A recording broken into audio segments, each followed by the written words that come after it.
vous prêtez-vous au jeu. Après, voilà, ça Ça me dérange pas plus que ça.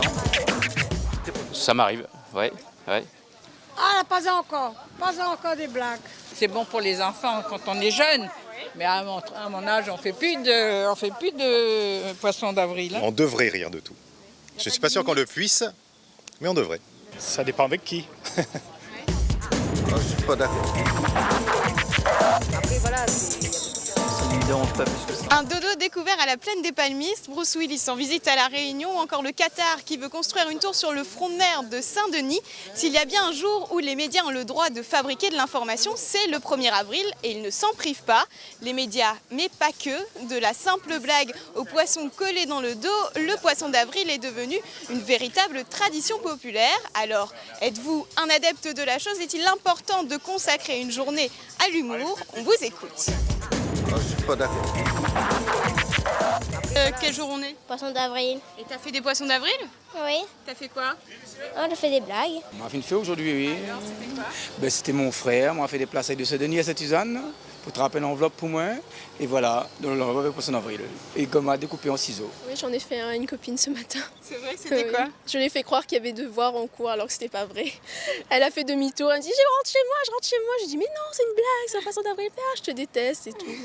Pour bien manger, il faut que la personne se dérange.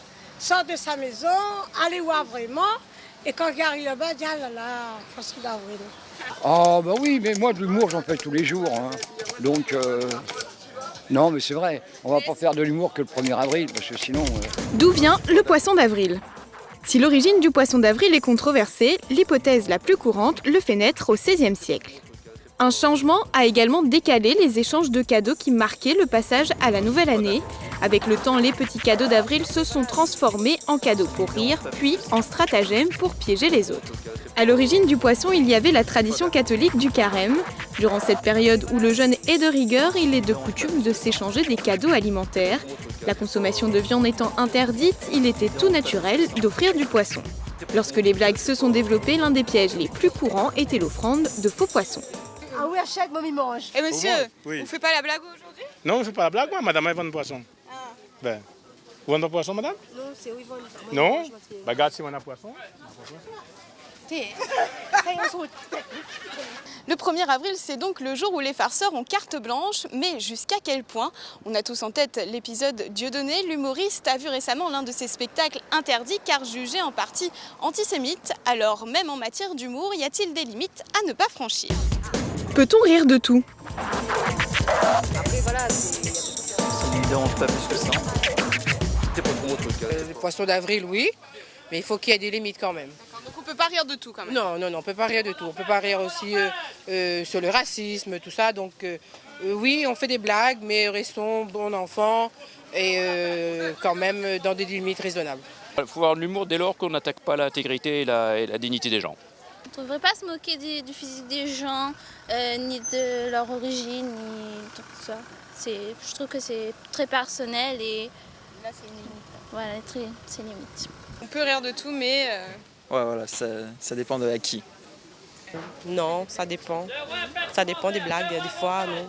Qu'est-ce qui vous fait pas rire, vous? Ben, sur les personnes qui ont dit qui est malade, qui c'est pas vrai, des trucs comme ça. Enfin, ça dépend de quel humour.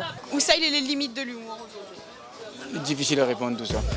Le poisson d'avril dans le monde.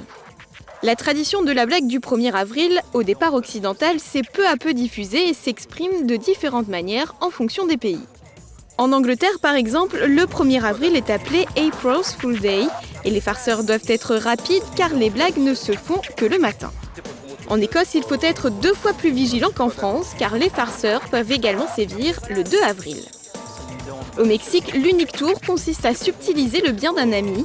La victime aura en échange des bonbons et un petit mot lui indiquant qu'il s'est fait avoir. Il existe même une version indienne du poisson d'avril. Elle a lieu le 31 mars et se nomme la fête d'Holi. Rire, c'est bon pour la santé.